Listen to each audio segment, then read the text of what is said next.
నా టీవీ ఇది నాలో మార్పు తెచ్చే టీవీ. అందరికీ నమస్కారం. ఈ గ్రీన్ హార్ట్ఫుల్నెస్ రన్ విజయవంతంగా మనం కంప్లీట్ చేసుకుని వచ్చాము. మొక్కలు నాటి పర్యావరణాన్ని కాపాడుకోవాలన్న నినాదాలతో దాదాపు 3 కిలోమీటర్లు మన అభ్యాసులందరం కలిసి మున్సిపల్ ఆఫీస్ నుంచి పద్మావతి నగర్, శ్రీనివాస్ సెంటర్, సంజీవనగర్ గేట్ నుంచి మళ్ళీ మున్సిపల్ ఆఫీస్ తిరిగి వచ్చాము. ఇందులో పాల్గొన్న అభ్యాసులందరికీ మా ప్రత్యేకమైన కృతజ్ఞతలు.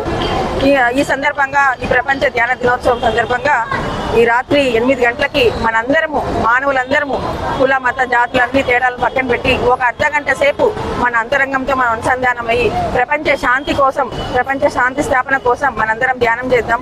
మనం ఏ మతమైనా, ఏ కులమైనా, ఏ వారమైనా కూడా ఈరోజు రాత్రి 8 నుంచి 8 గంటల వరకు, 8:30 వరకు అర్ధగంట సేపు మన ప్రపంచ మానవాళి శాంతి కోసం మనందరం ప్రయత్నం చేద్దాం. అందరినీ ప్రత్యేకంగా విజ్ఞప్తి చేసుకుంటున్నాం. QR కోడ్ స్కాన్ చేసుకొని రిజిస్టర్ చేసుకొని ఈ ధ్యాన మహోత్సవం